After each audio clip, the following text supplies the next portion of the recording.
क्या आप जानते हैं कि अंगूर के फर्मेंटेशन से क्या बनता है? अरे क्या क्या क्या लेकर रखा है ये? अबे ये तो हैप्पी फिज से ढोंग क्यों कर रहा है तू? अबे हैप्पी फिज से ढोंग कर रहा है तू। क्या आप जानते हैं कि हम उदास या खुश क्यों होते हैं? क्या आपको पता है कि पेट्रोल का कंबशन किस प्रकार होता है? क्या आप जानते हैं कि क्यों आता है आंखों से आंसू प्याज काटते समय?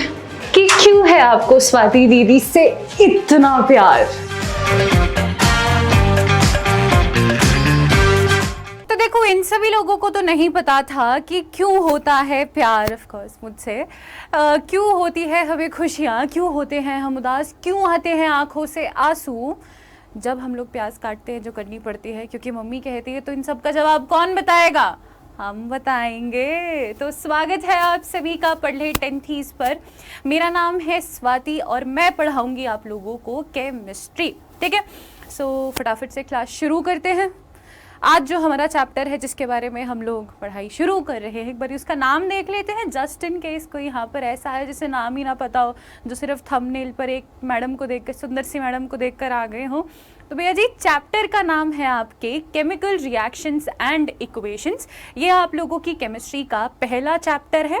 ठीक है, एंड हम लोग कोशिश क्या करेंगे कि इस लेक्चर में हम पूरे के पूरे इस चैप्टर को एक बारी में बढ़िया तरीके से निपटा दें। ठीक है, तो लेक्चर शुरू करते हैं। अपना जो केमिकल रिएक्शंस एंड इक्वेशंस हैं, इसमें दो चीज़ें हैं जिनके बीच में अक्सर अपने को कन्फ्यूजन होगी, विच इज़ केमिकल रिएक्शन क्या होता है मैडम, एंड केमिकल इक्वेशंस क्या होती है। तो इन दोनों को अलग अलग तरीके से हम लोग लेंगे और फिर डिस्कस करेंगे। बट उससे पहले कुछ ऐसी चीज़ें हैं जो हम लोग 9वीं में पढ़ते हैं। मुझे एक बारी बस चेक करना है कि आप लोगों को चीज़ें कितनी याद हैं, कितनी नहीं है। ठीक है, अब 9वीं में सेकेंड चैप्टर था हमारा is matter around us pure. उसमें एक टॉपिक आता है बेटा physical change and chemical change का। तो फिजिकल चेंज क्या होता है, केमिकल चेंज क्या होता है, उसके बारे में हम बात करेंगे। पहले मैं चश्मे पहन लेती हूँ, थोड़ा कूल बनने के लिए। तुम्हारे आगे मैंने चश्मे हटा दिए थे, बट अब आंखों से पानी आ रहा है तो चश्मे पहन लेते हैं। ठीक है, सो जल्दी से शुरुआत करते हैं। अब आपको ना यहाँ पर मैं पीछे कुछ वीडियोज़ दिखाऊंगी और आपको मुझे देख के बताना है कि आपकी सूझबूझ से, आपके हिसाब से वो एक केमिकल चेंज है या फिजिकल चेंज है। और गजब की बात ये है कि जो यहाँ पर मैं वीडियोस दिखाऊंगी उन्हीं के ऊपर क्वेश्चंस प्रीवियस ईयर में बोर्ड में आ रखे हैं। तो तुम्हें एक आइडिया भी लग जाएगा कि इस पर्टिकुलर टॉपिक पे किस प्रकार के सवाल तुम्हारे पेपर में बनेंगे। तो फटाफट से शुरू करते हैं फिर। ठीक है, चलिए। So we are talking about physical changes and chemical changes. तो पहली वीडियो ये आपके सामने है। ठीक है, केला है ये। ठीक है, सब लोगों ने देखी होगी अपने अपने घरों में। अब हो क्या रहा है, धीरे धीरे नहीं केला पक रही है, राइप कर रही है। तो यहाँ पर जो हो रहा है वो एक फिजिकल चेंज है तुम्हारे हिसाब से या केमिकल चेंज है? केला का पकना इज अ केमिकल चेंज और अ फिजिकल चेंज? ऑफ कोर्स ये बात है केमिकल होगा मैडम, क्योंकि अगर एक बारी केला पक गई है तो वो दोबारा अपने कच्चे वाले फॉर्म में नहीं आ सकती है। Ripening of fruits, not just banana. Paper में आ जाए राइपनिंग ऑफ फ्रूट तो बोलो स्वाति मैडम ने तो राइपनिंग ऑफ बनाना करवाया था। बस किसी भी फल फ्रूट का पकना इज अ केमिकल चेंज, क्योंकि अगर एक बारी वो चेंज हो गया है दोबारा वापस नहीं आ सकता है वो। ठीक है, चलिए अब अगली बारी देखते हैं। अब इसमें क्या हो रहा है, अपनी जो ये कैंडल है वो मेल्ट कर रही है। ठीक है, दी कैंडल इज मेल्टिंग। अभी मतलब इसमें बेसिकली दो चीजें हो रही हैं। पहला केस तुम मेल्टिंग ऑफ कैंडल मान के चलो। So the candle is melting, पिघल रही है। That is a physical change और a chemical change? Of course ये बात है, एक फिजिकल चेंज होगा, क्योंकि जब मोमबत्ती पिघल रही है तो बस सेम ही चीज़ तो है, सिर्फ स्टेट ही तो चेंज हो रहा है ना मैडम। पहले इसकी शेप ऐसी थी, अब इसकी शेप अजीब सी हो गई है, बट है तो यार वैक्स ही ना, सीधी सी चीज़ है। तो मेल्टिंग ऑफ कैंडल एक फिजिकल चेंज है। वहीं पर ही अगर मैं बात करूं कि जो ये मोमबत्ती जल रही है, जो यहाँ पर इसका कंबशन हो रहा है, बर्निंग ऑफ कैंडल क्या होगा, एक केमिकल चेंज होगा या फिजिकल चेंज होगा? अक्सर हम लोग इन्हीं दो टर्म्स में कंफ्यूज हो जाते हैं और बोर्ड वाले, सीबीएसई वाले इसी चीज़ के ऊपर खेल खेलते हैं। एक स्टेटमेंट मैंने बोली कि बेटा मेल्टिंग ऑफ कैंडल क्या होगा, तो बेटा मेल्टिंग ऑफ कैंडल तुम्हारा फिजिकल चेंज है, किसी भी चीज का मेल्टिंग आई बेटा, कोई भी चीज जो पिघल रही है वो फिजिकल चेंज ही है, ठीक है। जैसे कभी कभी अपना कठोर दिल किसी को देखकर पिघल जाते, रहता तो दिल ही है ना, बस वो पिघल रहा है, so that is a physical change. वहीं पर ही अगर मैं बात करूं कि बर्निंग ऑफ कैंडल क्या होगा, तो बेटा जब भी कोई भी चीज़ बर्न कर रही है, जैसे सपोज मैं बहुत ज़्यादा ना स्कूटी चलाती हूँ, कभी कभी घूमती रहती हूँ, तो मेरी मम्मी कहती है कि स्कूटी में ना तेल तना चाल, मतलब I belong to Haryanvi family, तो ऐसे बोलती है पानी तना चलती या तेल फूका है, तो तेल फूकता है, यानी कि तेल का कंबशन हो रहा है, मोमबत्ती फूक रही है, मोमबत्ती का बर्निंग हो रही है। So burning is a chemical change. Burning, भाई किस किस की मम्मी वैसे ऐसा कहती है, फिर मैं बताऊंगी कि मेरे बाकी बच्चों की नहीं कहती, आप ही कहते रहते हो। चलिए, so burning is a chemical change, ठीक है। सो इन दो टर्म्स को याद रखना, जब भी मेल्टिंग आए फिजिकल लिखना है, बर्निंग आए केमिकल लिखना है। तुम कहोगे बड़ी बेसिक सी चीज़ है मैडम ये, यार ये सीबीएसई ने ना कई बारी पूछ रखे हैं क्वेश्चंस, तो हम लोग थोड़ा कॉशियस रह रहे हैं, मैं तुम्हारी बस जल्दी जल्दी रिविजन करा रही हूँ। अब अगला क्या है तुम्हारा, अब इसमें ना जो लोहे की भट्टी है उसमें लोहा पिघल रहा है, अगेन इधर मेल्टिंग ऑफ आयरन चल रहा है, तो मेल्टिंग ऑफ आयरन क्या होगा, जस्ट अभी बताया है आप लोगों को, एक फिजिकल चेंज होगा। और वहीं पर ही अगर मैं दूसरे ओर पर बात करूं रस्टिंग ऑफ आयरन की, यहां पर जो आयरन है, ये जो आयरन की रेलिंग्स हैं, इन पे जंग लग चुका है, इन पे रस्ट लग चुका है, तो रस्टिंग ऑफ आयरन क्या होता है, एक केमिकल चेंज होता है, क्योंकि अगर लोहे पे एक बारी जंग लग गया तो वो नॉर्मल लोहे में कभी भी कन्वर्ट नहीं हो सकता है। जब भी तुम्हें कंफ्यूजन हो ना between chemical change and physical change, एक चीज हमेशा याद रखना कि क्या ये पर्टिकुलर चेंज रिवर्सिबल है या इरिवर्सिबल है। अगर वो चेंज इरिवर्सिबल होगा तो वो केमिकल चेंज होगा आपका मेजॉरिटी ऑफ द केसेस में। ऑल्दो 11th क्लास में जाके कुछ और ही पढ़ोगे तुम, बट फिलहाल के लिए 10वीं में है, 10वीं पे ही रहते हैं। सो केमिकल चेंज क्या होता है, इरिवर्सिबल, एक बार हो गया तो हो गया, फिर नहीं कुछ हो सकता, ठीक है। So rusting of iron is a chemical change whereas melting of iron is a physical change. So I hope आप लोगों को physical change versus chemical change clear हो गया होगा। अब आप लोगों की और समझदारी के लिए मैं यहाँ पर डिफरेंस ले आई हूँ, फटाफट से एक बार इसको पढ़ते हैं। जैसे यहाँ पर पहला पॉइंट लिखा है कि no new product is form, कि किसी भी प्रकार का कोई नया प्रोडक्ट नहीं बनेगा। अब पेपर लिया, पेपर को तुमने फाड़ दिया, रहेगा तो वो पेपर ही ना। जैसे एक बहुत ही पुरानी बहुत ही अच्छी सेइंग है कि यार एक नोट लो, ठीक है, उस नोट को तुम क्रम्बल कर दो, पूरा को पूरा ऐसी बुरी सी हालत कर दो, चलेगा तो वो नोट भी। तो ना जिस तरीके से एक नोट को क्रम्बल करने पर उसकी वैल्यू नहीं कम होती ना, उस तरीके से तुम्हारी जीवन की जो हार्डशिप्स होती है ना, तुम्हें कितना ही क्रम्बल कर ले वैल्यू नहीं घटेगी। 2 रुपए के नोट हो 2 रुपए के ही रहोगे, ठीक है, 2000 के रहोगे, ठीक है। चलिए, तो यहाँ पर बात किस तरीके की चल रही है कि कोई भी नया प्रोडक्ट नहीं बन पाता है, जो है वो का वही रहता है, वो एक फिजिकल चेंज है। अब यहाँ पर क्या है, और totally new product is formed, पूर्ण तरह से एक नया प्रोडक्ट बनता ही बनता है, ठीक है भाई। पॉइंट नंबर 2 क्या है, टेम्पररी चेंज है। टेम्पररी का उल्टा क्या होता है, परमानेंट चेंज है। केवल फिजिकल प्रॉपर्टीज इफेक्ट होती है, जिस तरीके से साइज इफेक्ट हो सकता है, शेप इफेक्ट हो सकता है, ये चीजें इफेक्ट होती हैं। केमिकल चेंज में क्या होता है, physical as well as chemical property, दोनों की दोनों चीजें चेंज होती है। देखो फिजिकल प्रॉपर्टी तो अपने को समझ में आती है मैडम, केमिकल प्रॉपर्टी क्या होती है वो समय के साथ तुम समझ जाओगे, ठीक है। These kind of changes require no or very little energy. Physical changes में ज्यादा एनर्जी नहीं चाहिए होती है। Original matter can be recovered. अब जो नोट को मैंने क्रम्बल किया है, अगर उसको मैं प्रेस से अच्छे से प्रेस कर दूंगी तो ठीक हो जाएगा ना वो नोट। वहीं पर अगर कोई केमिकल चेंज हो चुका है, वो केमिकल चेंज कभी भी ओरिजिनल में वापस नहीं आ सकता है। बेसिकली बात चल रही है कि original matter can be recovered का क्या मतलब है कि ये रिवर्सिबल चेंज है।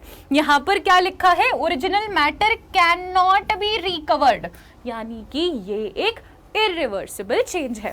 तो अपने को physical changes and chemical changes clear हो गया। ये 9वीं का चल रहा था, अभी 10वीं का शुरू हो रहा है आप लोगों का, ठीक है। सो सबसे पहले हम लोग बात करते हैं कि भाई केमिकल रिएक्शन का क्या अर्थ है। कल को तुम बोल दो क्या, मैंने ना बहुत ही बढ़िया तरीके से स्वाति दीदी से पढ़ लिया था कि केमिकल रिएक्शन एंड इक्वेशन, वो बोले बता केमिकल रिएक्शन क्या होता है। तो केमिकल रिएक्शन एक ऐसी चीज है जो हम डेफिनेशन से समझेंगे, क्योंकि डेफिनेशन समझना ज़्यादा इंपॉर्टेंट है। अ chemical reaction is a process जिसमें एक केमिकल चेंज हो रहा है। अभी पढ़ा था ना केमिकल चेंज क्या होता है, तो ऐसा कोई भी रिएक्शन जिसमें केमिकल चेंज हो रहा है हम उसको केमिकल रिएक्शन बोल सकते हैं। मैंने तुम्हें बोला है ना कि जिस दिन से हम लोग अपने मदर के वूम्ब में होते हैं, अपनी माँ के पेट में होते हैं, till the day we die, आसपास हमारे केमिकल रिएक्शंस ही केमिकल रिएक्शन चल रहे होते हैं, हमारी पूरी बॉडी में केमिकल रिएक्शन चल रहे होते हैं। बहुत सारे स्टूडेंट्स मुझसे पूछते हैं दीदी why do you like chemistry so much, तो मैं कह रही हूँ chemistry is the story from your birth till you die, और उसके बीच में जितनी भी तुम्हारी लाइफ है। So chemistry is life and death and in general life in itself, ठीक है। सो इतनी सुंदर है हमारी केमिस्ट्री।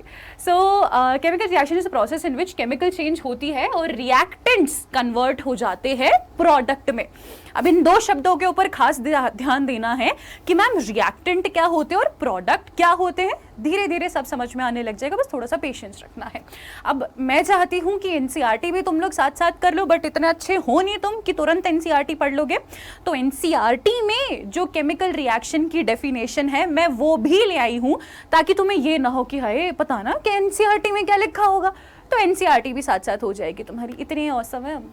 सो एनसीईआरटी में पेज नंबर 6 पे डेफिनेशन लिखी है, chemical reaction involve the breaking and making of bonds between atom to produce new substances.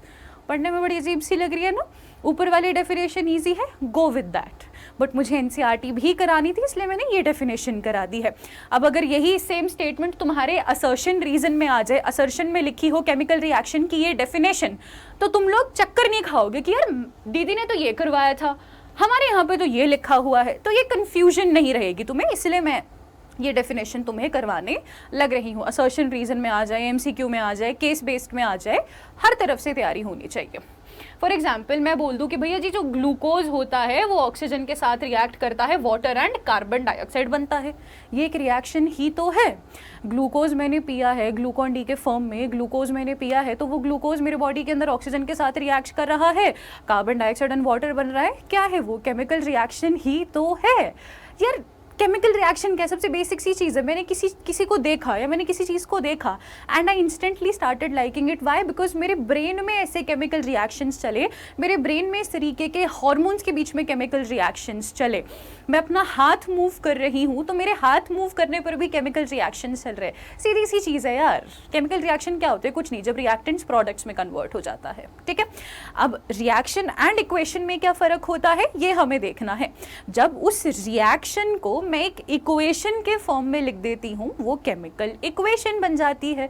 जैसे हम लोग बचपन में वर्ड प्रॉब्लम्स करते हैं ना, तो वर्ड प्रॉब्लम्स होता है कि Swati went to the market, she bought 5 mangoes, she got 6 grapes and she got 5 guavas, ऐसी पूरी स्टेटमेंट लिखी रहती है। अब उस स्टेटमेंट को जब हम इक्वेशन में कन्वर्ट करते हैं, क्या है जो वर्ड प्रॉब्लम है वो एक केमिकल रिएक्शन मान लो, और जब मैं उसे इक्वेशन में कन्वर्ट कर रही हूँ, जैसे मैंने क्या लिए थे, 5 मैंगोज लिए थे, 6 ग्रेप्स लिए थे, 5 गुआवा लिए थे, तो 5 + 6 + 5 is equal to total 16 fruits लिए हैं मैंने, ठीक है।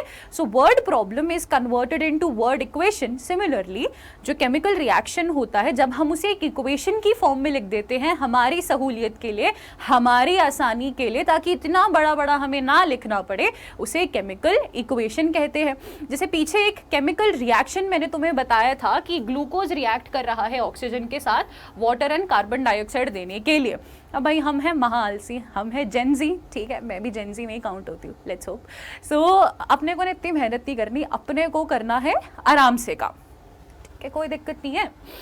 ग्लूकोज और ऑक्सीजन है, ये भी तुम्हारी इक्वेशन में नहीं शामिल होते, डायरेक्ट फॉर्मूले शामिल होते हैं तुम्हारी इक्वेशन में। ग्लूकोज का फॉर्मूला लिख दिया C6H12O6, ऑक्सीजन का फॉर्मूला लिख दिया O2, मिल क्या रहा है मेरे को, कार्बन डाइऑक्साइड, कार्बन डाइऑक्साइड का फॉर्मूला लिख दिया CO2 एंड वाटर, वाटर का फॉर्मूला लिख दिया H2O। अब left hand side right hand side बचपन से करते आ रहे हो, गणित में प्रूफ करते आ रहे हो, LHS is equal to RHS, या LHS ये होता है, RHS ये होता है। तो जो तुम्हारे इस साइड लिखा रहता है, जो तुम्हारे लेफ्ट हैंड साइड लिखा रहता है, उसको हम लोग कहते हैं रिएक्टेंट्स, जो तुम्हारे इस साइड लिखा रहता है उसको हम कहते हैं प्रोडक्ट्स। ठीक है। So glucose reacting with oxygen giving carbon dioxide and water is a chemical reaction. जब मैं उसे फॉर्मूला के फॉर्म में लिख रही हूं ऐसे C6H12O6, ये बन गई एक इक्वेशन। अब इक्वेशन की दो चीजें हैं जिन्हें तुम्हें ध्यान में रखना है, बहुत से लोग नहीं बताते हैं पर फिर भी मैं बता रही हूं। एक होती है चीज सबस्क्रिप्ट, एक होता है कोफिशिएंट। ठीक है, जब बैलेंसिंग करोगे ना बहुत काम आएगी ये चीज कि मैम सबस्क्रिप्ट क्या होता है। सबस्क्रिप्ट होता है जैसे कार्बन के नीचे 6 लिखा है, ये सबस्क्रिप्ट है। हाइड्रोजन के नीचे 12 लिखा है, सब मतलब नीचे। ठीक है, हाइड्रोजन के नीचे 12 लिखा है, ये सबस्क्रिप्ट है। बट ऑक्सीजन के आगे बड़ा बड़ा 6 लिखा है, ये कोफिशिएंट होता है। जैसे कि वाटर का कोफिशिएंट क्या है मैम 6, हाइड्रोजन का सबस्क्रिप्ट क्या है मैम 2। अभी शायद तुम लोगों को ये मुश्किल लग सकता है, वैसे है नहीं कुछ रॉकेट साइंस है, ठीक है, but this is going to be easy जब तुम लोग बैलेंसिंग करोगे कि अच्छा अगर कोफिशिएंट में ये है तो सबस्क्रिप्ट में क्या होना चाहिए, सॉरी सबस्क्रिप्ट में ये है तो कोफिशिएंट में क्या होना चाहिए। ऐसी चीज़ें तुम्हारे लिए आसान हो जाएंगी। ओके, नई नई चीज़ें पढ़ते रहो, सीखते रहो, इनिशियली सब मुश्किल लगता है। ओके, अब हम लोग बात करते हैं कि अगर कोई केमिकल रिएक्शन हो रही है तो मुझे कैसे पता कि कोई केमिकल रिएक्शन हो रही है, बताना भी तो पड़ेगा ना यार कि चल रहा है। तो बहुत सारी ऐसी चीज़ें हैं, बहुत सारे ऐसे चेंजेस हैं जिन्हें देख के पता चलता है कि हाँ केमिकल रिएक्शन हो रही है। जैसे बायो में तुम पढ़ते हो ना कि जब प्यूबर्टी हिट करती है तो क्या होता है, लड़कों की आवाज़ थोड़ी होर्स हो जाती है, थोड़ी मतलब कठोर सी हो जाती है, फेशियल हेयर आने लग जाते हैं, ऐसी चीज़ें होती है। तो भाई पता चल रहा है कि भाई अगले के अंदर चेंज हो रहा है, लड़का जवान हो रहा है हमारा। उसी तरीके से कोई केमिकल रिएक्शन अगर हो रहा है, मुझे कैसे पता कि इस चीज़ में केमिकल रिएक्शन हो रहा है, तो ये कुछ कैरेक्टरिस्टिक्स है हमारे, change in state, change in colour, evolution of gas, evolution of gas मतलब गैस का निकलना, change in temperature and formation of precipitate. हर एक चीज़ को बड़े ही विस्तार से, बड़े ही आराम से मैं समझाऊंगी। सबसे पहला क्या है, चेंज इन स्टेट।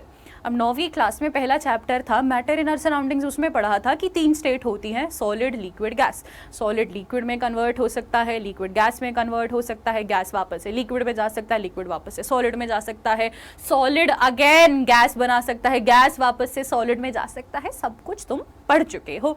तो कितनी स्टेट होती है, यूं मत बोला मैडम 5 होती है। प्लाज्मा और बोर आइंस्टाइन कंडेंसेट के बारे में आप नहीं बात कर रहे हो, वो एक अलग बात है। इनिशियली सीबीएसई के हिसाब से 3 स्टेट हैं, हम 3 के बारे में ही बात करेंगे, सॉलिड, लिक्विड एंड गैसियस। ठीक है, अब यहाँ पर अगेन तुम लोगों को एक केस दिख रहा है, यहाँ पर क्या है, इस वाली पिक्चर के ऊपर ध्यान देना, इसके ऊपर बाद में ध्यान देना, और मेरे ऊपर तो और भी लेट ध्यान देना। ठीक है, यहाँ पे क्या हो रहा है मैडम जी, ये बर्फ है, बर्फ पिघल रही है। अच्छा, कोई भी चीज़ अगर पिघल रही है तो वो एक केमिकल रिएक्शन माना जा सकता है कि नहीं माना जा सकता है। Now this is also very big confusion. बहुत से बच्चे यूँ बोलते, मुझे भी शुरू शुरू में रहता था, जब मैं नहीं थी ना तुम्हारे जितनी छोटी, पर मेरे पास स्वाति दीदी थी नहीं, तो मैं रही थी कन्फ्यूजन में for a long long time कि मैम अपना जो वो है आइस है वो कन्वर्ट हो रहा है लिक्विड में, ice is getting converted into liquid.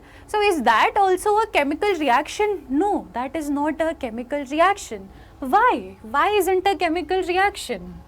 Why? मुझे यही तो सवाल सताता था कि यार हो क्या रहा है।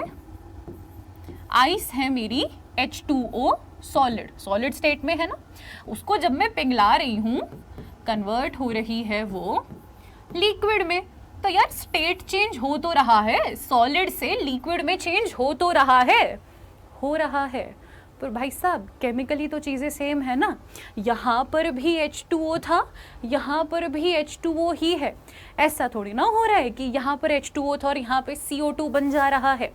केमिकली तो उसकी फितरत सेम ही है ना। मैंने तुम्हें एग्जाम्पल दिया था कि मान के चलो किसी को देख के दिल पिघल जाए, स्टेट चेंज हुई है दिल की, दिल तो दिल ही है, शायराना चीज़ बोलती, दिल तो दिल ही रहेगा ना, फिर से जम जाएगा। तो वही वाली बात है कि हम हर केस में नहीं कह सकते हैं कि भाई जब भी स्टेट चेंज होगा वो केमिकल रिएक्शन होगा ही होगा। एक स्टेटमेंट याद रखना, केमिकल रिएक्शंस में स्टेट चेंज होती है, पर हमेशा स्टेट चेंज केमिकल रिएक्शन नहीं होती है। समझ रहे हो तुम कि जब भी केमिकल रिएक्शन होगा स्टेट चेंज होगी, पर ऐसा नहीं है कि जब भी स्टेट चेंज हो रही है केमिकल रिएक्शन होगा। बहुत ही पते की बात बोली है, बहुत इंपॉर्टेंट बात बोली है, लिख लेना इस चीज़ को, ठीक है। उसी तरीके से यहाँ पर अपना क्या होता है कि पानी जो था वो जम रहा था, बात तो यार सेम ही है ना, कुछ चेंज थोड़ी ना हो रहा है। अब आगे तुम लोगों को एक चित्र दिखेगा। अब ये है तुम्हारे आइस, आइस है, ये बर्फ है तुम्हारी।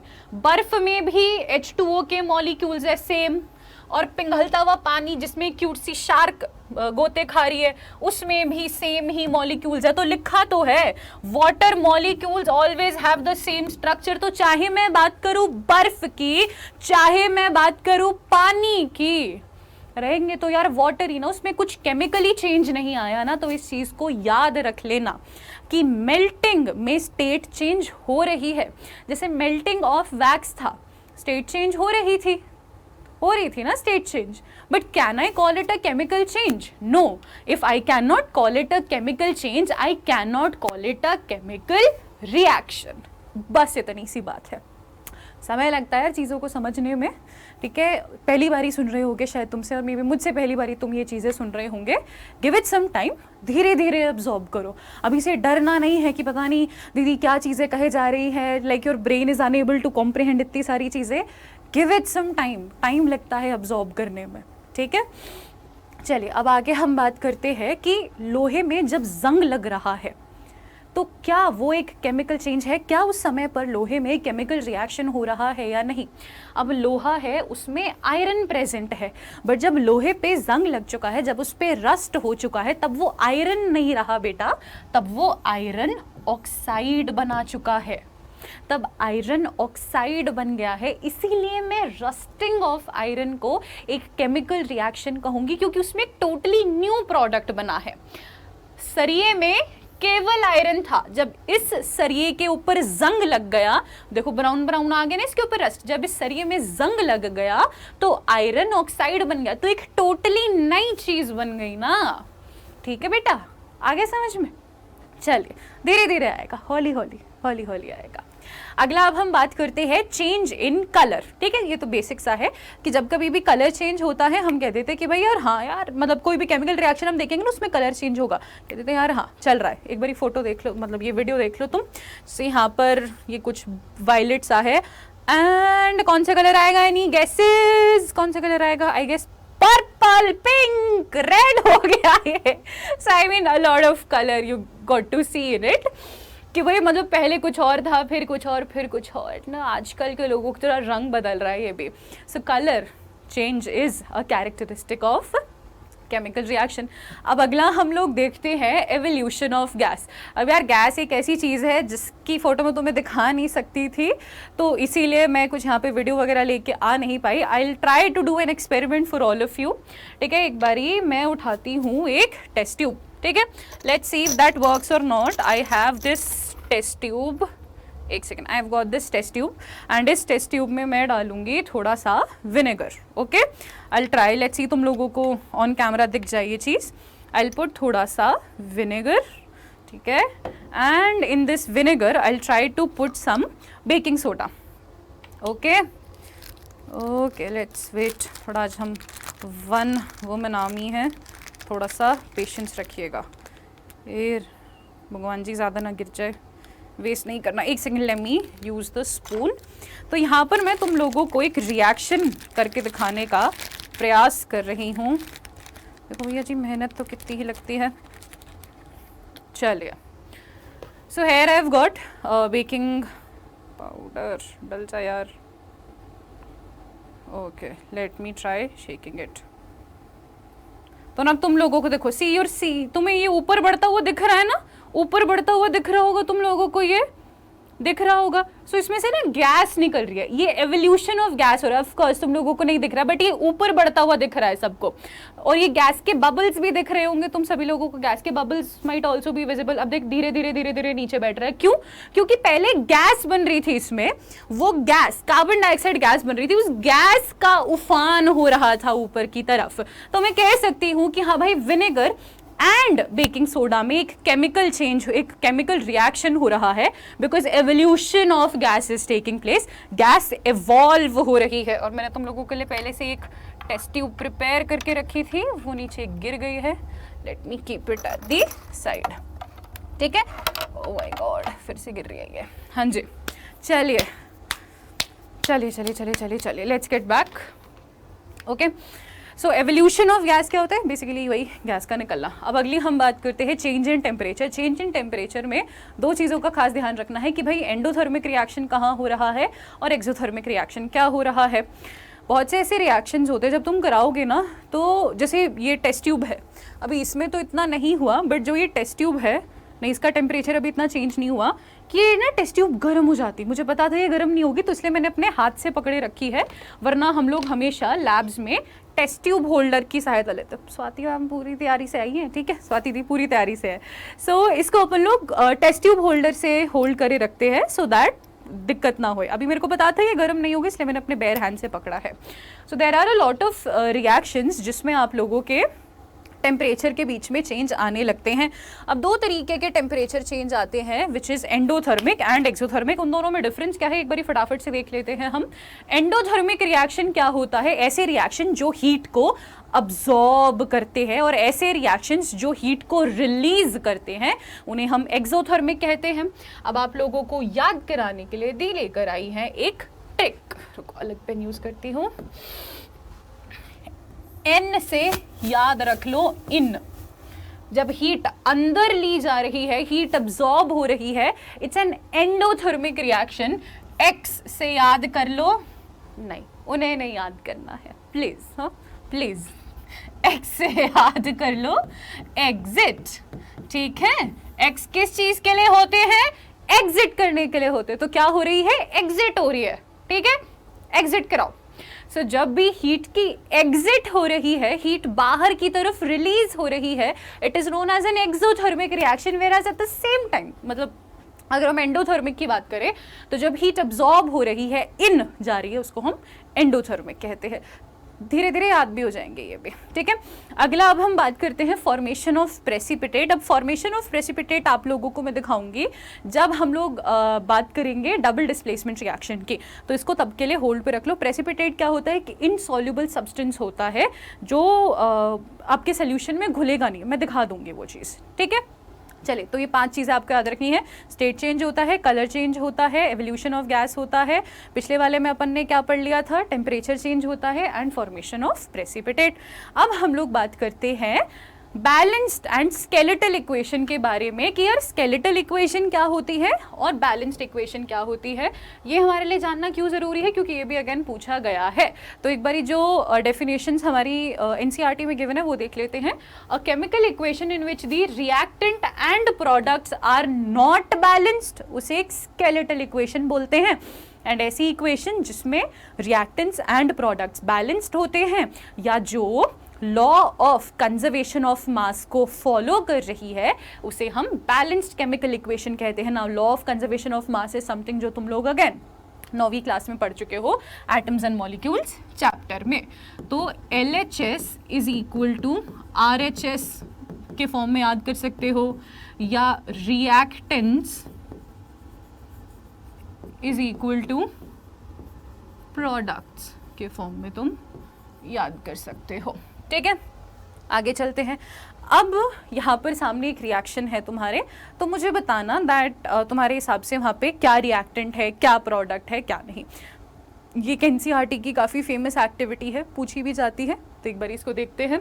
ये है अपने पास मैग्नीशियम रिबन, ठीक है, मेरे पास था नहीं और मैं यहाँ पे आग लगा भी नहीं सकती थी, ठीक है।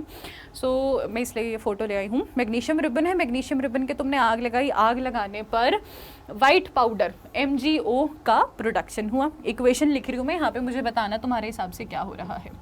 मैग्नीशियम रिबन है तो Mg, उसको बर्न किया, बर्न करेगा बेटा वो ऑक्सीजन की प्रेजेंस में, तो O2 लिखा, बना यहाँ पे MgO। जल्दी से 10 सेकंड के अंदर मुझे बताओ क्या रिएक्टेंट है, क्या प्रोडक्ट है, जल्दी से बिना किसी देरी के। 5 4 3 2 1।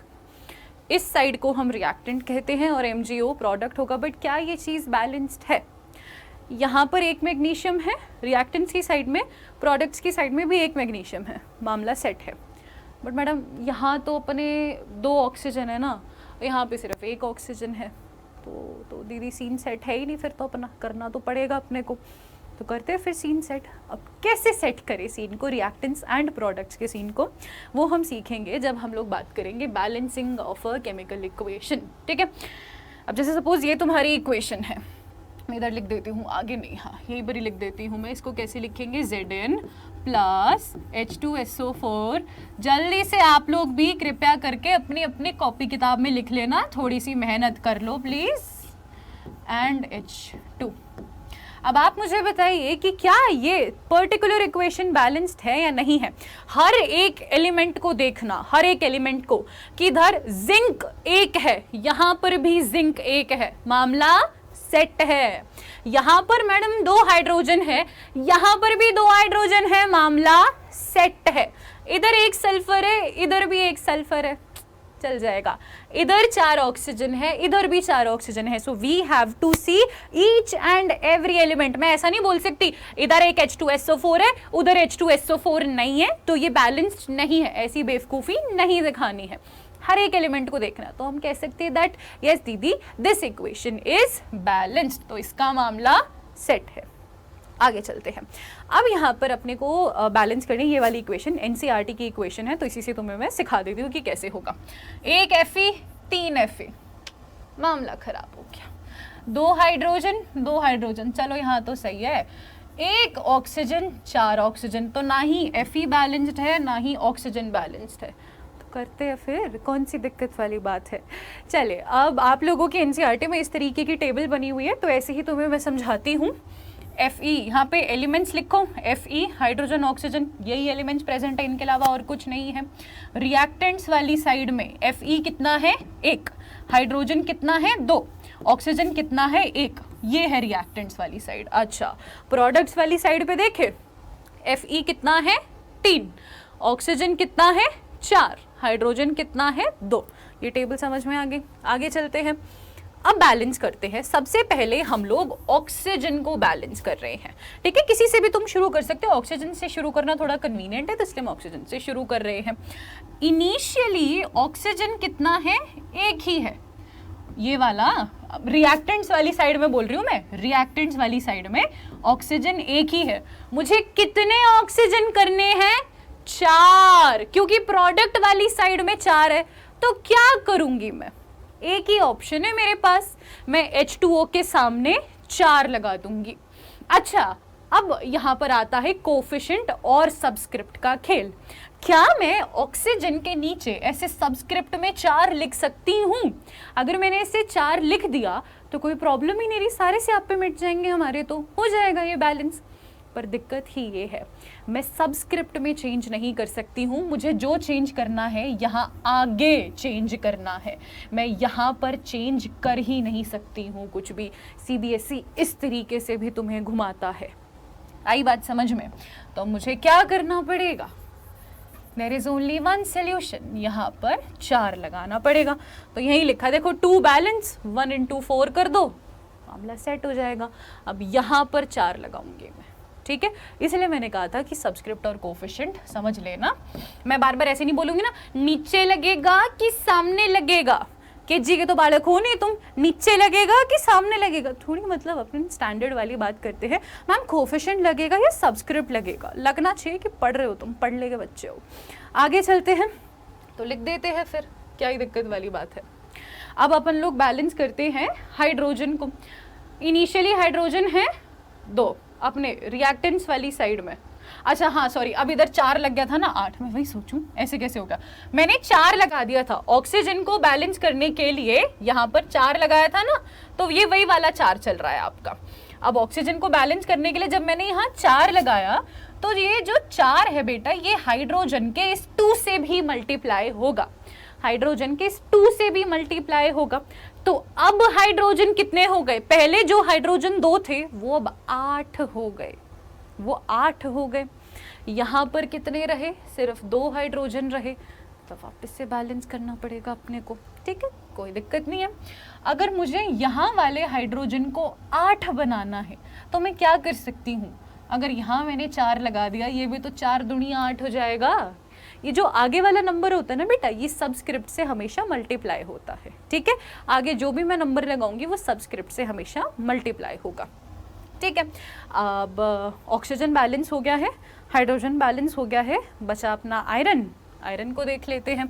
इनिशियली आयरन एक ही है, यहाँ पर 3 आयरन है, क्या करूँगे, यहाँ पर 3 लगा देती हूँ, 3 आयरन हो जाएंगे।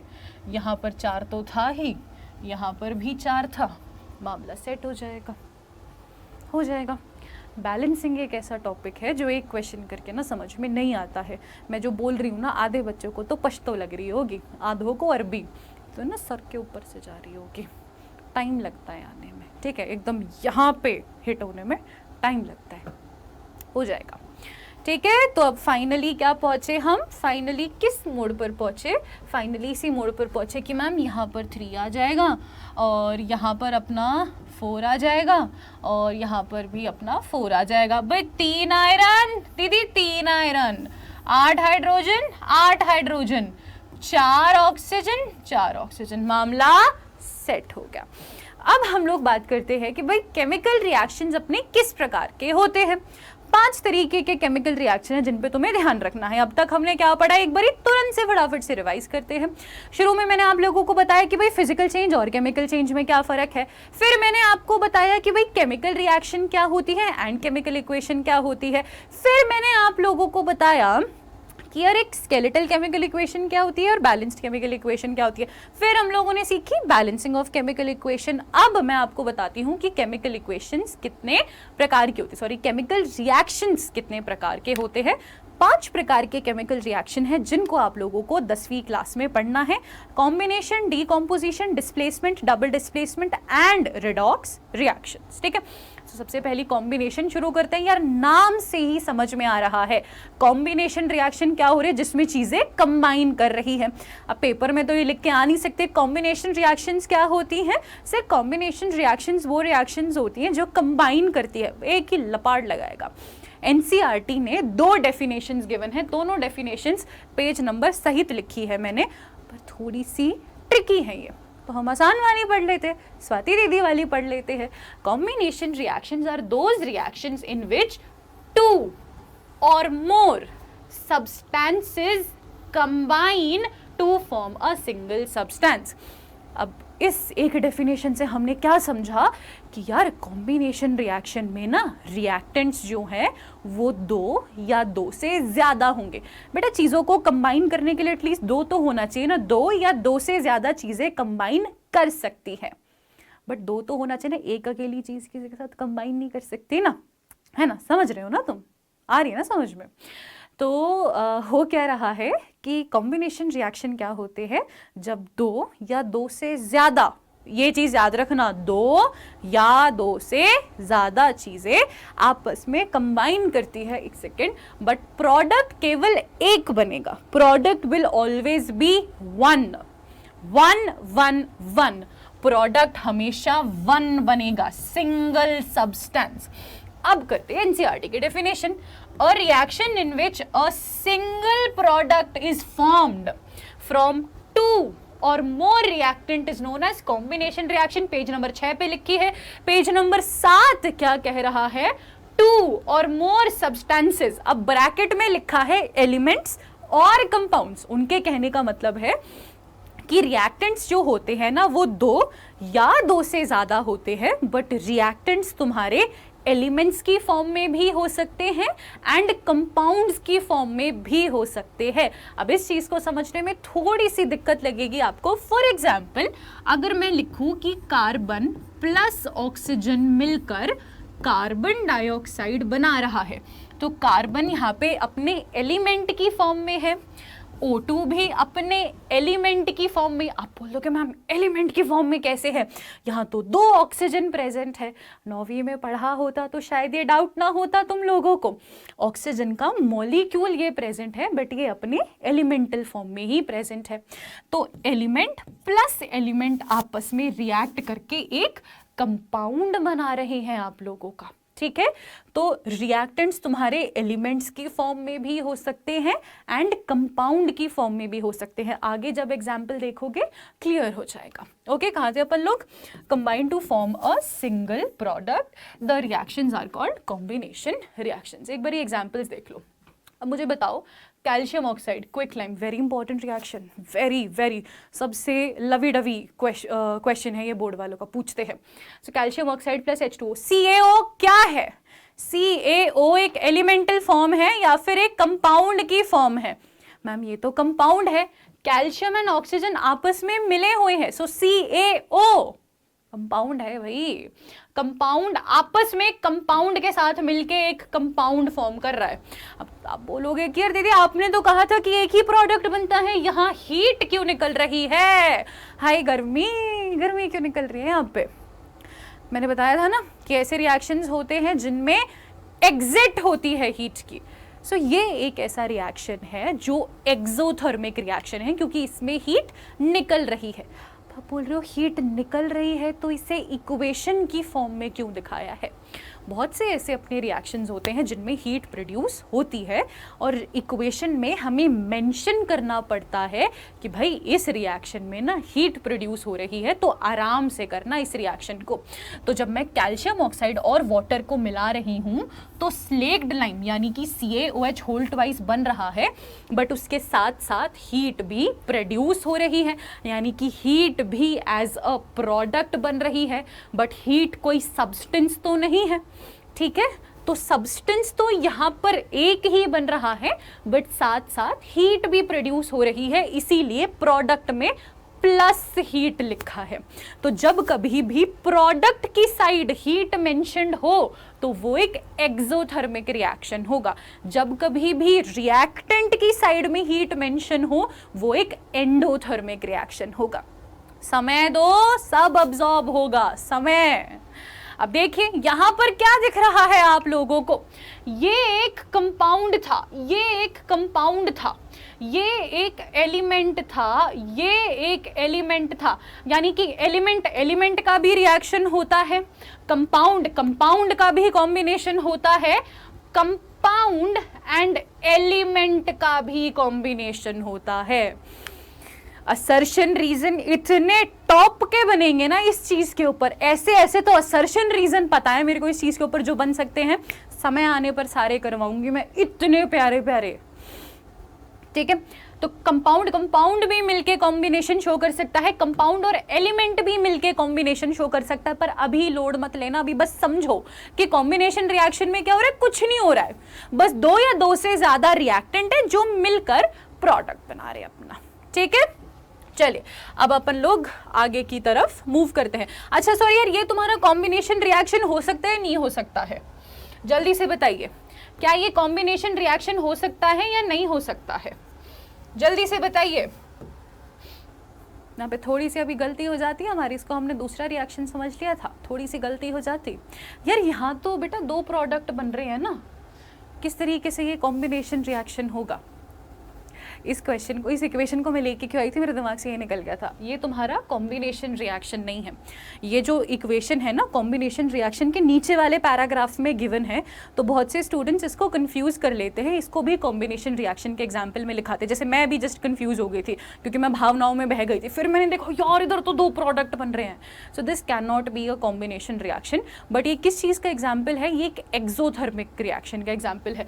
So this is your combination reaction, क्योंकि सिंगल प्रोडक्ट है, यहाँ पे तो डबल प्रोडक्ट है ना, so this is not your combination reaction, this is your just exothermic reaction, क्योंकि एनर्जी निकल रही है, एनर्जी निकलती हो, हीट निकलती हो, लाइट निकलती हो, सारे ही एक्सोथर्मिक रिएक्शन होते हैं आपके, ठीक है?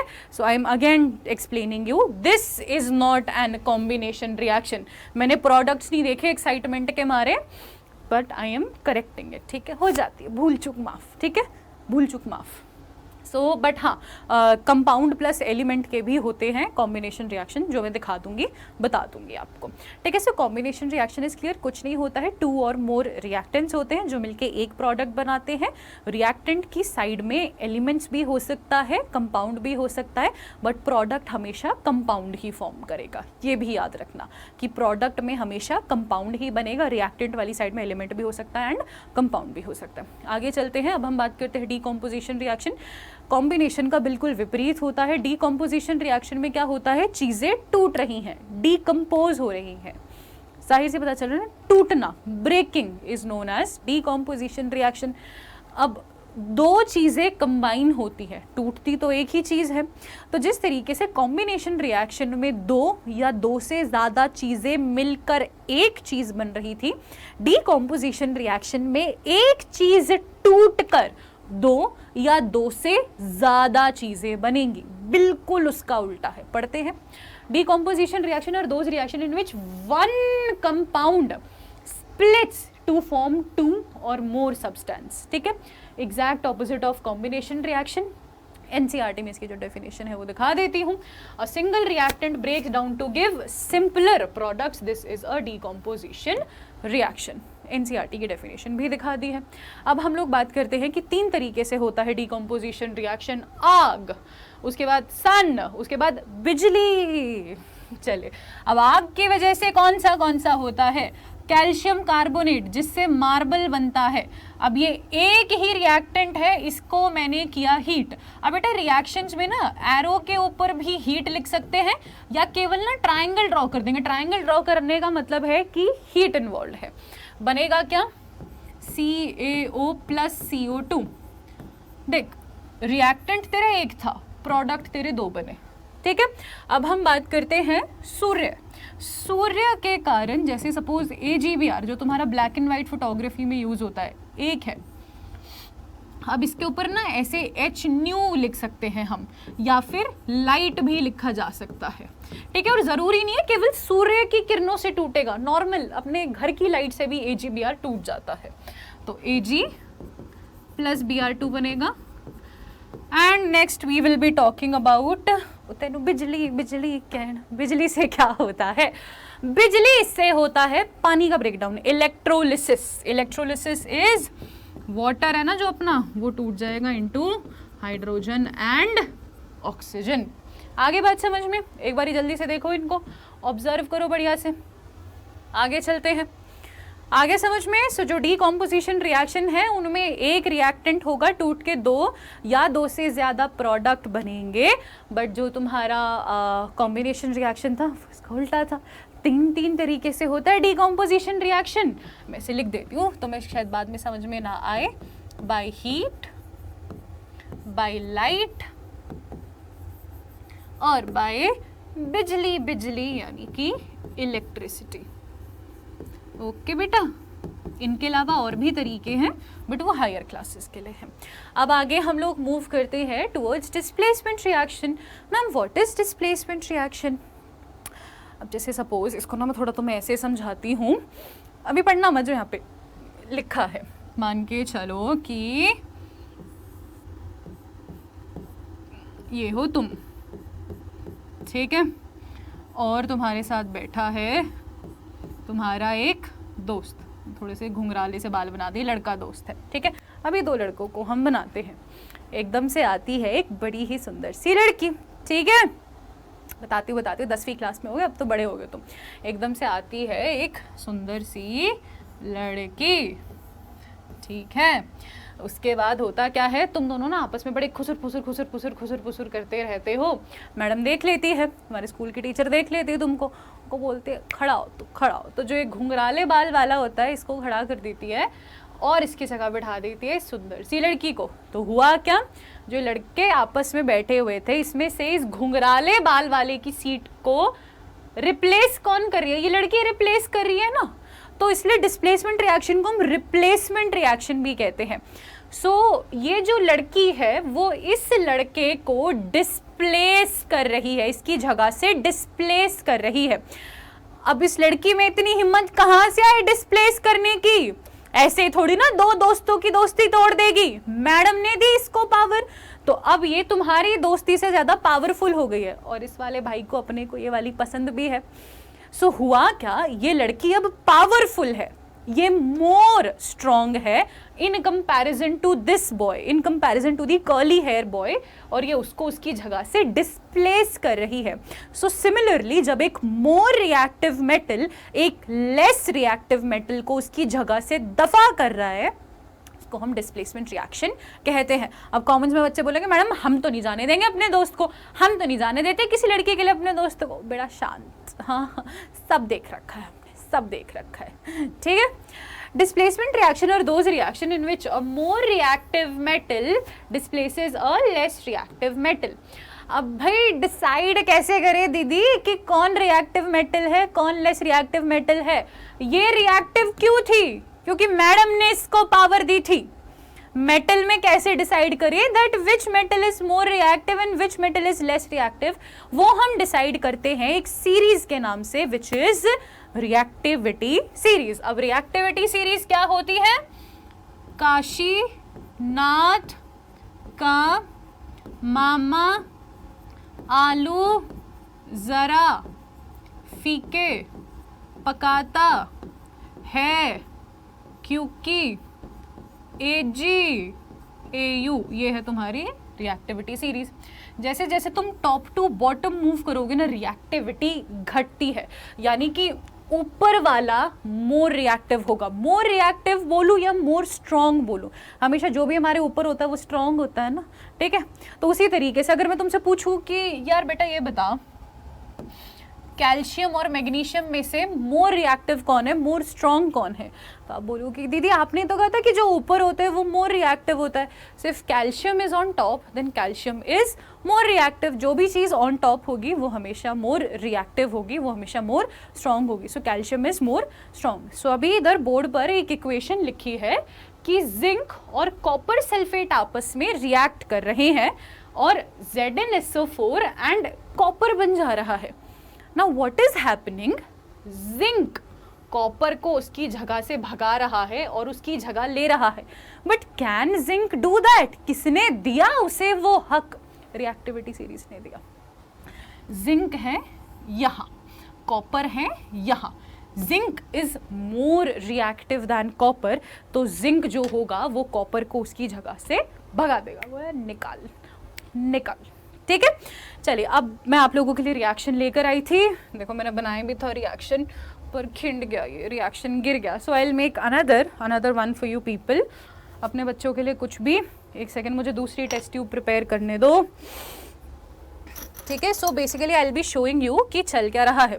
खाली टेस्ट ट्यूब है अपने पास, खाली टेस्ट ट्यूब ली थोड़ा सा हम पानी डालेंगे क्योंकि कॉपर सल्फेट का एक्वस सोल्यूशन प्रिपेयर करना है। कॉपर सल्फेट के बगल में एक्वस लिखा दिख रहा है ना, देखो I will be taking copper sulphate. Copper sulphate के बगल में एक्वस लिखा है, यानी कि कॉपर सल्फेट को पानी के अंदर घोल के तैयारी करी गई है। ठीक है, एक सेकेंड बेकिंग सोडा बिखेर देते हैं। थोड़ा सा पाउडर्ड कॉपर लेते हैं नीले नीले रंग का, और इसको अपन ने डाल दिया। थोड़ा सा इसको टेस्ट ट्यूब को शेक कर लेते हैं।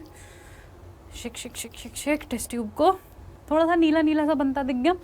अब हम लेते हैं अपने जिंक मेटल, ये है मेरे पास granulated zinc. Okay, granulated zinc घुल जाए यार अच्छे से। रुको यार, थोड़े से ना मेरे पास ना एक्चुअली सेफ्टी गॉगल्स नहीं हैं। वैसे तो मुझे कुछ सेफ्टी की ज़रूरत है नहीं, बट ठीक है थोड़ा तो टशन मार ही सकते हैं। सेफ्टी गॉगल्स नहीं है मेरे पास, तो मैं इसके साथ तैयारी करूँ। तुम बोलोगे दिख भी रहा होगा, इसको दिख रहा है, बहुत बढ़िया तरीके से दिख रहा है। ठीक है यार, मेरे को डर लगता है स्प्लैश स्प्लूश ना हो जाए, निकल जाओ। ठीक है यार, मेरे पास ये जिंक है, कूल लग रही हूँ ना। ठीक है, 1 मिनट, टूट जा भाई यार, चुप मत जाइए, मेरे को इंजेक्शन नहीं लगवाना है। अच्छा खासा पहले तैयार किया था, बिखर गया, वो खिंड गया नीचे।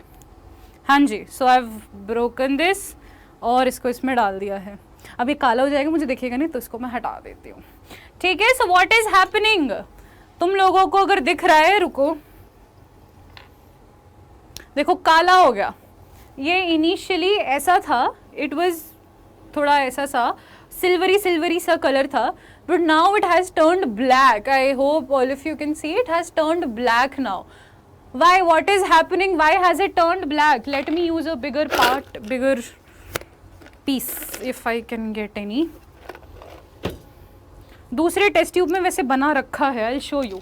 ये ऐसा हो जाएगा यार, इसका जो ये बिखर गई ना, it is going to turn black. Black से कलर का it is going to turn. Why? What has happened? What has happened? इसका कलर ऐसे सिल्वरी उससे, देखो सिल्वरी उससे, how did its colour change इतना खतरनाक तरीके से?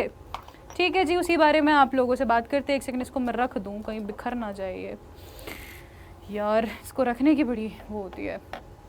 आई don't have a test tube holder, just in case तुम लोगों को कुछ स्वाति दीदी को उनके बर्थडे के लिए गिफ्ट करना है, गिफ्ट में टेस्ट ट्यूब होल्डर। ओके चलिए, बात बन गई है,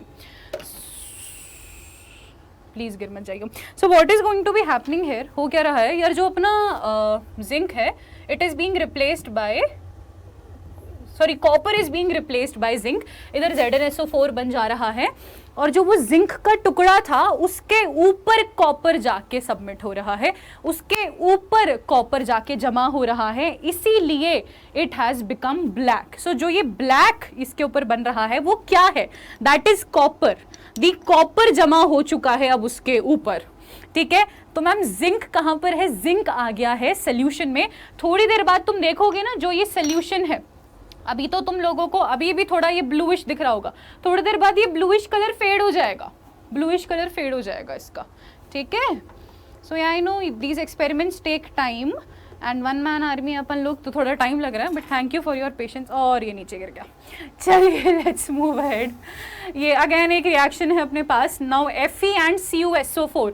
so what is happening here बेटा, आयरन जो है वो कॉपर को उसकी जगह से डिस्प्लेस करे। Why, because iron is more reactive than copper ना।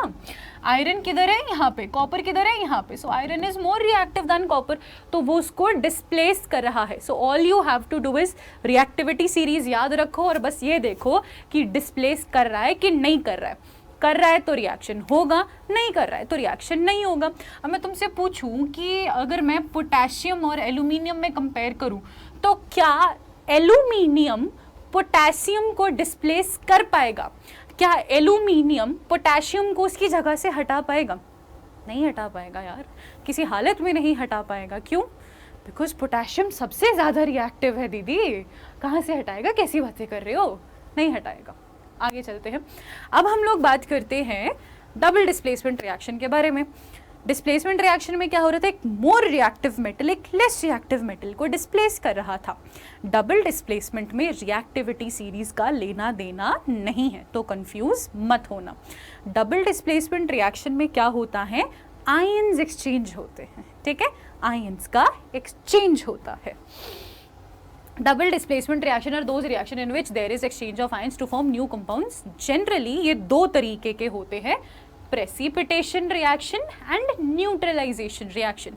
Neutralization brief में तुम्हें मैं अभी समझा दूंगी, डिटेल में नेक्स्ट चैप्टर में समझेंगे एसिड बेसिस एंड सॉल्ट में। प्रेसिपिटेशन रिएक्शन क्या होता है, जिसमें प्रेसिपिटेट बनती है। प्रेसिपिटेट क्या होती है दीदी, precipitate is a precipitate is the solid. तो स्टेट क्या होती है प्रेसिपिटेट की, सॉलिड होता है, सॉलिड इनसॉल्युबल पार्टिकल, मतलब घुलेगा नहीं वो नीचे जाके। जैसे सपोज तुमने देखा है कभी तुम लोग मिट्टी और पानी को मिलाते हो, तो मिट्टी और पानी कभी मिलते हैं, मिट्टी थोड़ी देर बाद नीचे जाके जमा हो जाती है ना, पानी ऊपर होता है, मिट्टी नीचे जमा हो जाती है। तो मिट्टी क्या है, एक प्रेसिपिटेट फॉर्म कर रही है, वहां पे घुल नहीं रही है, वो नीचे जाके इकट्ठी हो जा रही है। तो इनसॉल्युबल है मतलब घुलता नहीं है, सॉलिड है, सॉलिड स्टेट है उसकी, that separates out from the solution and gets collected at the bottom of the solution, मतलब टेस्ट ट्यूब के बॉटम में कलेक्ट हो जाता है। ओके अब ये आप लोगों की एनसीईआरटी में एक रिएक्शन है जिसको हम लोग अगेन लाइव परफॉर्म करेंगे, ठीक है। अब इसके लिए ऑलरेडी मैंने आप लोगों के इक्विपमेंट्स तैयार करके रखे हुए थे कि मिलाना मिलूना फिर मेरे लिए मुश्किल हो जाएगा, तो फटाफट से आप लोगों को मैं ये एक्सपेरिमेंट करके दिखाती हूँ। लेट्स होप इट वर्क्स, क्योंकि ये जो रिएक्शंस होते हैं टाइम लेते हैं, so let's hope whether it works or not, ठीक है। तो रिएक्शन देखते हैं जल्दी से, ठीक है। तो जल्दी से टेस्ट ट्यूब लेते हैं आपकी, और ये हमारे पास है एक टेस्ट ट्यूब में आपका Na2SO4, एक टेस्ट ट्यूब में BaCl2, and let's try to see whether the magic happens or not. Oh just did you see कैसा वाइट वाइट सा कलर हो रहा है, कुछ ज़्यादा ही प्रेसिपिटेट बन गया, I know. So this is basically थोड़ी देर में जाके नीचे जमा हो जाएगा, नीचे इकट्ठा हो जाएगा, ठीक है, बिकॉज जस्ट अभी सडनली हमने इस रिएक्शन को किया है, बट यू कुड सी ना दिस वाइट थिंग फॉर्मिंग, ये भी जाके थोड़ी देर बाद नीचे सेटल हो जाएगा, बिकॉज बहुत ज़्यादा रिएक्टेंट्स ले लिए थे मैंने, इसीलिए ये इतना ज़्यादा बन गया, वरना थोड़ा थोड़ा लेते हैं तो नीचे जाके see this is settling down नीचे, this is settling down and no matter इसको मैं कितना ही मिक्स क्यों ना कर लूँ, ये इसमें मिक्स नहीं होगा एंड आफ्टर अ वाइल ये नीचे जाके सेटल हो जाएगा, सोल्यूशन ऊपर अलग होगा और नीचे जाके BaSO4 बेरियम सल्फेट का प्रेसिपिटेट बन जाएगा व्हाइट कलर का। What ever you see this is entire precipitate. I am again telling you कि रिएक्टेंट ज्यादा ले लिए थे मैंने, इसीलिए इतना सारा बन रहा है, वरना थोड़ा सा बनता है, नीचे जाके इकट्ठा हो जाएगा थोड़ी देर बाद जब हम इसको देखेंगे, ठीक है। सो आपकी NCERT का जो एक है हम लोगों ने ऑलरेडी देख लिया है and let's move ahead now, आगे की तरफ अब हम चलते हैं। So this is displacement reaction आप लोगों का, ठीक है। चलिए अब एक बारी हम इसको देखते हैं कि क्या करना है, क्या करना है इसका। अब इसकी ना एक ट्रिक है जो मैं ना हमेशा अपने स्टूडेंट्स को बताती हूँ कि ये कैसे याद करें कि भाई BaSO4 बन रहा है। तो मैं यहाँ पर लिखती हूँ Na2SO4 प्लस मैं यहाँ पर लिखती हूँ BaCl2। मैं वापस से तुम्हें लिख के बताती हूँ एक ट्रिक, BaSO4 प्लस 2NaCl। अब इसको ना मैं कहती हूँ अंदर वाली और बाहर वाली। अब अंदर वाली क्या होती है बेटा, जो जो तुम्हारे प्लस के पास वाले आयन्स है ना वो अंदर वाले होते हैं। जैसे प्लस के पास SO4 है, प्लस के पास Ba है, तो अंदर वाली Na बाहर की तरफ है और Cl बाहर की तरफ है, तो एक तरफ अंदर वाली एक तरफ बाहर वाली। एक पुरानी मूवी थी ना, एक तरफ है घर वाली एक तरफ बाहर वाली, वही वाला यहाँ पे चल रहा है, एक तरफ अंदर वाली एक तरफ बाहर वाले आयंस, और इस तरीके से आप लोगों का ये बन जाएगा। फटाफट से इसको नोट डाउन कीजिए। अब मैं एक बारी साइड में हो जाती हूँ, इसको साइड में रख देते हैं अपन लोग, जल्दी से शुरू करते हैं फिर, ठीक है। चलिए नोट डाउन कर लिया, done. Okay, let's move ahead. Now we will be talking about redox reaction. Redox reaction, ठीक है।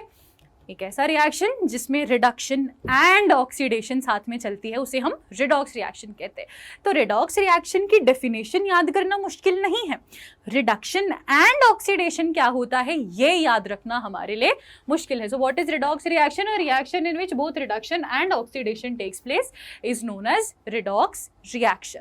अब मैडम जी रिडक्शन क्या होता है, ऑक्सीडेशन क्या होता है, ये हम लोगों को याद करना है। चलिए, so reduction is removal of oxygen, oxidation is addition of oxygen। Oxidation को तोड़ के देखो एक बारी, ऑक्सी से oxygen, ation stands for addition, addition, ation, तो oxygen addition is oxidation, addition of hydrogen, removal of hydrogen. तो एक ही चीज याद रखना, रिडक्शन याद रखो उसका ऑपोजिट ऑक्सीडेशन है, ऐसे कर लो, या ऑक्सीडेशन याद रखो उसका उल्टा रिडक्शन है, ऐसे, वरना बेटा कंफ्यूज हो जाओगे। रिडक्शन एंड ऑक्सीडेशन दोनों याद रखोगे। तो addition of oxygen and removal of hydrogen is oxidation, whereas removal of oxygen and addition of hydrogen is reduction. Example से और अच्छे से समझ में आएगा। NCERT के ये कुछ एग्जाम्पल्स हैं। कॉपर है, क्या इसके पास ऑक्सीजन किसी को दिख रहा है? नो दीदी, ऑक्सीजन है यहाँ पे, अलग से है, इसके साथ नहीं है। बट जैसे ही हम रिएक्टेंट से प्रोडक्ट वाली साइड गए, कॉपर के पास ऑक्सीजन आ गया। तो क्या मैं कह सकती हूँ कि कॉपर का ऑक्सीडेशन हुआ है? क्यों? क्योंकि कॉपर में ऑक्सीजन का एडिशन हुआ है। कह सकती हूँ ना, पक्का ना, समझ रहे हो ना तुम लोग, समझ रहे हो। चलिए, अब यहाँ पर मेरे पास क्या है, CuO और हाइड्रोजन अलग है। यहाँ पे कॉपर के पास ऑक्सीजन है, यस दीदी, ऐसा कि Johnny Johnny, yes papa. Now what is happening when you look at the product वाली side, there is no oxygen, copper does not have any oxygen, कोई ऑक्सीजन है ही नहीं। तो क्या मैं कह सकती हूँ कि जब मैं रिएक्टेंट से प्रोडक्ट की तरफ गई तो लॉस ऑफ ऑक्सीजन हुआ। And what is loss of oxygen बेटा? Loss of oxygen is reduction. Okay ji.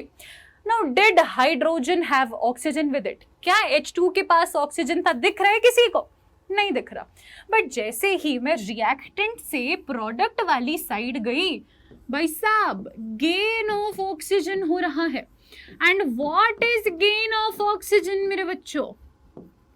Oxidation madam. तो ये एक ऐसा रिएक्शन है जिसमें आप लोगों का रिडक्शन एंड ऑक्सीडेशन दोनों चीज़ें हो रही है। अब जो ये नीचे वाला रिएक्शन है बड़ा इंटरेस्टिंग रिएक्शन है, बोर्ड का again most of the favourite reaction है। यहाँ पे दो चीज़ें साइमल्टेनियसली हो रही है, देखते हैं, सिखाते हैं। MnO2 की तरफ देखो भाई, MnO2, Mn के पास ऑक्सीजन है, यस दीदी है, बट जब मैं रिएक्टेंट से प्रोडक्ट वाली साइड गई, इसके पास तो क्लोरीन आ गया, इसका तो ऑक्सीजन चला गया। तो क्या मैं कह सकती हूँ कि जब मैं रिएक्टेंट से प्रोडक्ट वाली साइड आई तो भाई लॉस ऑफ ऑक्सीजन हुआ। And what is loss of oxygen पढ़ ले के बच्चों? What is loss of oxygen? Loss of oxygen is reduction. तो क्या मैं कह सकती हूँ कि MnO2 का रिडक्शन हुआ है? Yes, I can say. क्या मैं इस वाले रिएक्शन में कह सकती थी कि CuO का रिडक्शन हुआ है? कह सकती थी। क्या मैं कह सकती थी कि H2 का ऑक्सीडेशन हुआ है? कह सकती थी। आई बात समझ में? तो MnO2 का रिडक्शन हुआ है। अब जल्दी से देखो, यहाँ फटाफट से देखो, HCl, क्या हाइड्रोजन के पास ऑक्सीजन है? नो दीदी। पर जैसे ही हाइड्रोजन यहां से यहां गया, क्या इसके पास ऑक्सीजन आ गया? यस दीदी। So what is happening? HCl का ऑक्सीडेशन हो रहा है। HCl is getting oxidised. कैसे? एक तो गेन ऑफ ऑक्सीजन हो रहा है, लॉस ऑफ हाइड्रोजन भी हो रहा है। HCl दो तरीके से ऑक्सीडाइज हो रहा है, एक तो गेन ऑफ ऑक्सीजन से, whereas लॉस ऑफ हाइड्रोजन से। How is that happening? How is that even possible? HCl है, Cl2 में कन्वर्ट हो रहा है।